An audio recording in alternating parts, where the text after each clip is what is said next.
Welcome to our vlog. Jadi di sini kami ingin menampilkan sebuah vlog edukasi mengenai perdagangan internasional dan ekonomi digital. Selamat menyaksikan. Hai guys, jadi kita baru pulang sekolah. Biasanya jam-jam pulang sekolah gini itu kita ngabisin waktu buat hal-hal yang nggak penting. Contohnya itu main HP guys. A few moments later.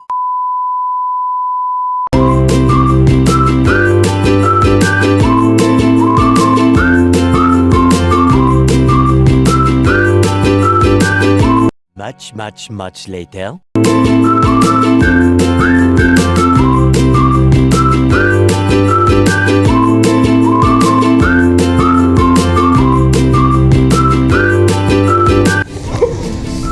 Guys, kalian pernah penasaran nggak sih kenapa barang-barang yang kita gunakan sekarang bisa berasal dari luar negeri? Kayak contohnya HP Eva berasal dari Amerika, atau jam tangan kita berasal dari China. Iya juga ya, kalau kita pikir-pikir bagaimana bisa barang dari luar negeri nyampe ke Indonesia. Iya. Padahal kalau kita pikir-pikir juga pendistribusiannya pasti susah, karena itu kan secara itu jauh ya. Kira-kira kenapa ya? Kalian juga pasti penasaran kan sama jawabannya? Daripada kita semua penasaran, lebih baik kita cari informasi di internet.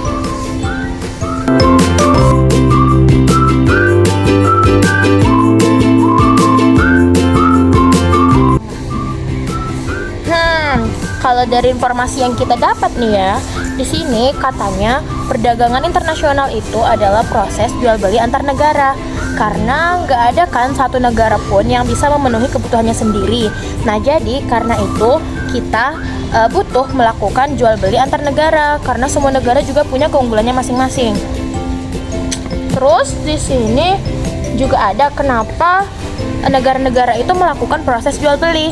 Jadi itu karena ada perbedaan sumber daya alam, terus spesialisasi dan efisiensi negara yang fokus produksi pada yang mereka yang paling jago, serta teknologi dan inovasi yang berkembang. Gitu. Jadi menurut informasi yang ada, manfaat nyata perdagangan internasional dalam kehidupan kita itu yang pertama, kita sebagai konsumen dapat memilih lebih banyak produk yang ditawarkan. Selanjutnya kita bisa beli barang dengan harga yang lebih murah. Kemudian lapangan kerja bisa terbuka lebih luas. Sedangkan manfaat untuk negara itu pemasukan ekonomi semakin naik. Jadi perdagangan internasional itu bukan cuma teori ekonomi, tapi ini yang bikin dunia terus berjalan dan berkembang. Oh gitu. Jadi di sini juga disebutin contoh realnya seperti Indonesia mengekspor kopi, karet, nikel, dan tekstil. Terus Indonesia juga mendapatkan barang-barang impor seperti mesin industri, obat-obatan, teknologi, dan kendaraan. Setiap kita menggunakan HP, minum kopi, pakai barang dari luar, kita udah menikmati hasilnya perdagangan internasional loh. Kayak yang contoh kita tadi, kayak HP yang kita gunakan, jam yang sekarang kita gunakan itu berasal dari luar negeri. Jadi Itu ya. Jadi dari perdagangan internasional ini, jadi kita itu bisa mendapatkan apa yang dimiliki oleh negara lain dan negara lain juga bisa mendapatkan apa yang kita miliki. Iya. Oh kayak gitu. Oke. Jadi perdagangan internasional itu bukan sekedar transaksi, tapi kerjasama global yang bisa bikin dunia bertahan, tumbuh, dan maju. Jadi kalau kamu mau belajar ekonomi dunia hari ini dan masa depan, mulailah dari sini. Perdagangan internasional adalah pintu utama menuju ekonomi global.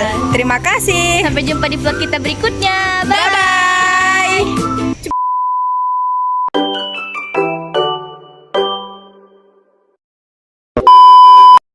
Hai guys, welcome back to our vlog. Jadi di sini kita bakal jelasin materi yang kedua, yaitu Ekonomi digital. Zaman sekarang tuh ya, kalau nggak bisa adaptasi sama dunia digital, siap-siap aja deh ketinggalan kereta. Maksudnya ketinggalan tren.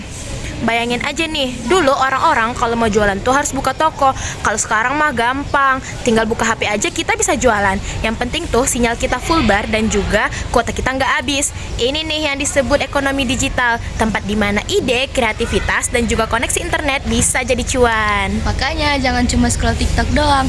Yuk kenalan sama dunia ekonomi digital yang buat anak muda kayak kita sekarang ini makin produktif. Apa sih pengertian dari ekonomi digital itu? Nah, pengertian dari ekonomi digital itu adalah sistem ekonomi yang memanfaatkan teknologi digital seperti internet, data, AI, dan juga platform online yang dapat membantu kita baik dalam proses produksi, distribusi, transaksi, dan juga konsumsi. Intinya, semua kegiatan ekonomi yang terjadi itu ada di bawah naungan dunia global. Kira-kira kenapa sih ini tuh penting banget di era kita? Nah, ini tuh penting di era kita karena sistem kerja dan juga bisnis di zaman sekarang itu nggak perlu ruang fisik doang. Jadi, value ekonomi yang tinggi di zaman sekarang tercipta dari data, platform, dan juga teknologi yang ada. Apa aja sih contoh-contoh ekonomi digital? Jadi, contoh-contoh ekonomi digital yang eksis di kehidupan kita sehari-hari seperti sekarang ini, seperti belanja Shopee, Tokopedia, belanja TikTok Shop, pembayaran Dana, GoPay dan OVO, hiburan seperti Spotify, Netflix, belajar online seperti Ruang Guru, Genius, serta kerja freelance editing, content creator, dan AI operator. Jadi ini semua itu bagian dari ekonomi digital. Kalau dampak positifnya apa aja? Nah, dampak positif dari ekonomi digital itu yang pertama membuka lapangan pekerjaan baru seperti konten kreator, data analisis, dan AI trainer. Kemudian UMKM juga bisa jualan nasional bahkan internasional tanpa toko fisik loh. Kemudian transaksi juga lebih cepat dan lebih mudah. Dan akses internet dan informasi juga lebih luas. Tantangannya apa aja sih? Yang pertama, persaingan makin brutal. Yang kedua, keamanan data dan bias algoritma. Yang ketiga, skill juga harus upgrade. Jadi, ekonomi digital itu bukan tentang siapa yang kuat, tapi tentang siapa yang lebih cepat beradaptasi. Ekonomi digital bukan cuma masa depan, ini udah kejadian sekarang. Dan yang bisa manfaatin digital skill dari muda, dia yang akan punya posisi terbaik nantinya. Jadi jangan cuma jadi penonton, jadilah pemain. Dadah.